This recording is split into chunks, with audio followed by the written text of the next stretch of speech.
கண்ட கூலம் நம்ம கூலம் நீண்ட புகழ் கொண்ட கூலம் எழுந்து நில்லடா.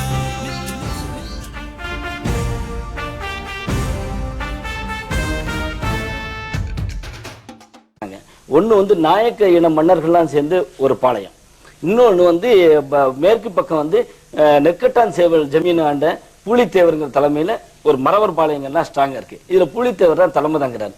அங்கே போய் ஹெரான் போய் கேட்கும்போது, நான் அந்த மாதிரி வரி வசூலிக்க வந்திருக்கேன்னு சொல்லும்போது, நீ யார், என்கிட்ட வரி கேட்கறதுக்கு உனக்கு என்ன உரிமை இருக்குது, நான் தரமாட்டேன்னு சொல்கிறாரு.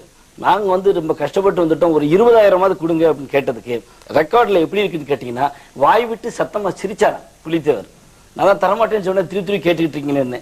இதே நாங்கள் ரொம்ப பசியாக வந்திருக்கோம், எங்களுக்கு ஆடு மாடாது கொடுங்க சாப்பிட்றதுக்குன்னு கேட்டிருக்காங்க, அதையும் தரமாட்டேன்னு சொல்லியிருக்காரு.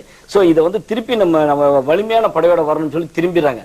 அப்போதான் நம்ம நடிகர் கமலஹாசன் மருதநாயகன் ஒரு படம் எடுக்க முயற்சி பண்ணார் இல்லையா, அந்த கதாநாயகன் படைகளை திரட்டிக்கிட்டு அங்கே போறாரு. அப்படி போகும்போது அவர் பிரிட்டிஷ்க்கு என்ன அட்வைஸ் பண்றாருன்னு கேட்டீங்கன்னா, நம்மளுடைய ஐரோப்பிய சிப்பாய்களை வச்சு இவங்களை அடிக்க முடியாது, நேட்டிவ் மிலிட்டரி ஃபோர்ஸ் நம்ம செலக்ட் பண்ணணும்னு சொல்லிட்டு தொண்டைமான்ட்டு வந்து இந்த கள்ளர் படைகள் கொஞ்சம், ராம்நாத் ராஜாட்டு வந்து மரவர் படைகள் கொஞ்சம், இதெல்லாம் சேர்த்து புலித்தேவரை அடிக்கிறாங்க.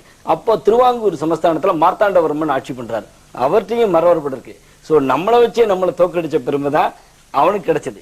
நம்ம புலித்தேவர் வந்து அங்கிருந்து வாரில் 17 வருஷம் அந்த வார் நடத்துறாரு.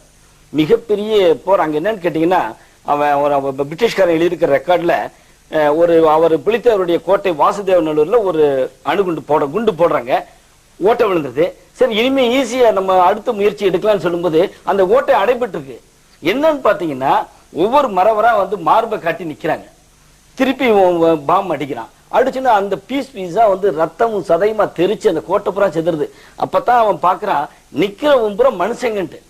அந்த தெரிச்சு விழுந்து இன்னொரு மரவர் வந்து நிக்கிறான் மார்பை காட்டி. இப்படி இறந்தவங்க ஆயிரக்கணக்கான மரவர்கள். அவன் எழுதுறான், உலகத்துல எந்த போராட்டத்திலையும் இந்த மாதிரி பேய்வாய் பீரங்கிகளுக்கு முன்னால தங்களுடைய மார்பை காட்டிய ஒரு இனத்தை நான் பார்த்ததே இல்லைன்னு சொல்லிட்டு அவன் ரிப்போர்ட் எழுதியிருக்கான். இந்த ரிப்போர்ட்லாம் வந்து ஆர்கைவ்ஸ்ல இருக்கு, தமிழ்நாடு ஆர்கைவ்ஸ்ல. நம்ம பேசுறது வேற எங்க, ஏன்னா பிரிட்டிஷ் வந்து ஈஸ்ட் இந்தியா கம்பெனில வேலை பார்த்தனால ஒவ்வொரு ஆபீசர்ஸும் அவங்க ரிப்போர்ட்டை ஃபோர்ட் சென்ட் ஜார்ஜுக்கு அனுப்ப வேண்டிய கடமை இருந்துச்சு, டியூட்டி. இன்னைக்கு காலையில நம்ம என்ன பண்ணிருக்கோம் அப்படிங்கிறத அந்த அடிப்படையில் எடுத்துருக்கோம். ஸோ அந்த புலித்தேவர் ஒரு மாபெரும் வீரன்.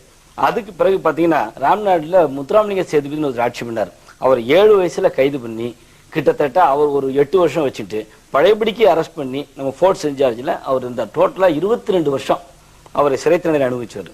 இதெல்லாம் ஒரு பெருமை மிக்க வரலாறு இல்லையா. அதுக்கு பிறகு வடக்கே வந்து ஜான்சன் அணி போராடுறதுக்கு முன்னாடியே ஒரு 75 ஆண்டுகளுக்கு முன்னால் வீரமங்கு வேலுநாச்சியார்னு அவங்க பிரிட்டிஷ் எடுத்து போராடினாங்க. அவருடைய தளபதிகள் தான் மருதுபாண்டியர்கள். 1801 வரைக்கும் போராடினாங்க. இப்ப கூட சுதந்திர தினத்தன்னைக்கு மேடம் ஜெயலலிதா மேடம் வந்து இதை பத்தி சொன்னாங்க. எந்த முதலமைச்சர்